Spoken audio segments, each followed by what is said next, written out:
Hello, this is Rabbi Shlomo Zalman Bregman of the Jewish Executive Learning Network and BregmanSuccess.com.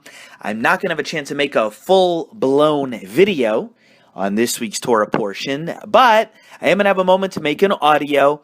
So I'm speaking into the bottom of my iPhone. I hope the quality is good, and we'll have one of our rare audios on the weekly Torah portion. This week's Torah portion is in the book of Shemos, the book of Exodus.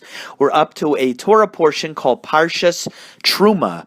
The insight I'm going to share with you now, I actually specifically write about and speak about in my commentary called Short and Sweet on the Parsha. I talk about this in part. This is part of page 201 and 202 on this week's Parsha. You're going to find in this week's Torah portion that one of the main things discussed is something called the Aron. The Aron is the Ark of the Covenant. The Ark of the Covenant was a special, for lack of a better term, box that God commanded the Jewish people to create via Moses. That contained the first tablets, the first of the 10 Commandments that were smashed.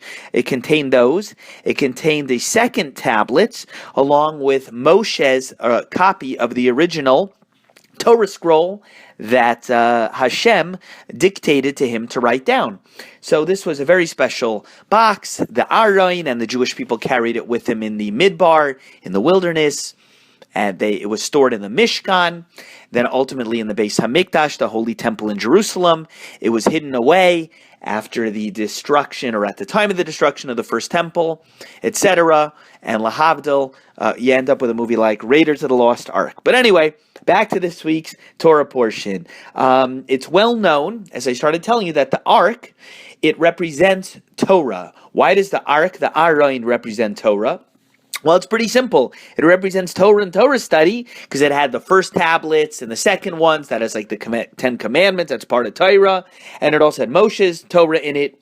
Now, if you look in the verse in this week's Torah portion, chapter 25, verse 10, you see that the dimensions of the ark are to be made in half cubits. A measure in the Torah for a lot of buildings, a lot of things that are constructed is an amma, or in plural is amos. It's cubits, C-U-B-I-T-S.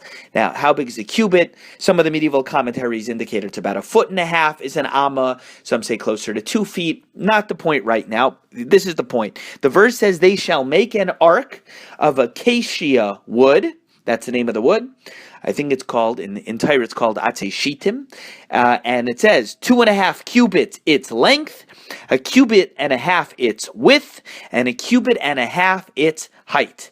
So this is what the Ark's dimensions were. 2.5 cubits the length, 1.5 cubits its width, 1.5 cubits its height. This is the book of Exodus, chapter 25, verse 10. I'm just pretty much summarizing what it says right there.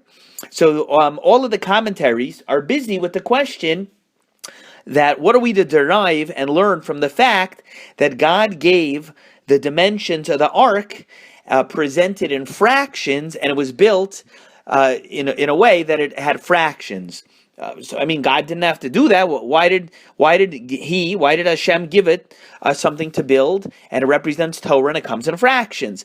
So in my work, in short and sweet, I bring pshatim answers from the Kli Yakar, Rav Nosson Adler, the Chavetz Chaim, the Baal HaTurim, a lot of the classics. I'm going to share with you now, we're going to focus in on this one, a commentary called the Oilelois Ephraim. Oilelois Ephraim is a classic Torah commentary, and he explains that the fractions of the ark and its numbers and its dimensions allude to the Rebbe-Talmud relationship. Rebbe-Talmud relationship is sort of like the rabbi Torah teacher dash Talmud, that meaning student, the rabbi-student relationship, the Torah teacher, Torah disciple relationship, that's alluded to, says the Oilelois Ephraim, in the fractions of the dimension of the ark. And says the Oilelois Ephraim, you have to know that each one, the rabbi and the student, needs each other to fulfill his potential. And I would tell you here that while the students need for his teacher, it's pretty obvious. The need of the Rebbe, of the Torah teacher, for his student, that's something that should not be overlooked. Okay, so this is the Eilulais Ephraim. Now, I go a little bit further in my work, and I explain something a little bit more extra and deeper, which I think is pretty cool. This pshat, this insight, and this understanding, explanation of Eilulais Ephraim, that the rabbi needs the student just in equal measure, like the student needs a rabbi. I've heard it said that that insight is actually the meaning of a very perplexing sounding passage in the Talmud. If you look in the Talmud, tractate Makos, on Daf Yud Amud Aleph, page 10a, the Talmud says this. Now I'm going to say it a little bit fast because I can't go too slow. I'm going to say it a little bit fast, but pay close attention to what I'm telling you. This is good stuff here, okay? The Talmud says as follows: I have learned much from my teachers, from my colleagues even more, and from my students I learned more from them out of all of them. And I'm going to repeat it again. You might have to just rewind this when I upload it to YouTube or anywhere else, okay? It says this: I learned much from my Torah much Torah from my teachers, from my colleagues even more, and from my students I learned more than from all of them. Meaning, so the person saying I learned more from my students than I did from my teachers and even from my peers. Simple question is, how could this be? How could it be like that? How does life work like that? We would imagine that we would learn the most from our teachers of Torah, because I mean that's what I would think, because their wisdom, our teachers, would be superior to our own. And of course, you would learn Torah from your peers, but it would be a smaller amount, you would say, because they are closer as your peers and approximating your own level, most likely. And in terms of your students, the last one, I would imagine that we would learn the least of all from our students, right? Because what do they really have to offer us? Our fund of knowledge would seemingly dwarf their fund of knowledge. So, why am I going to learn the most? So what's pretty interesting is that what you would think would happen in logic happens exactly the opposite according to the Talmud. The question is why?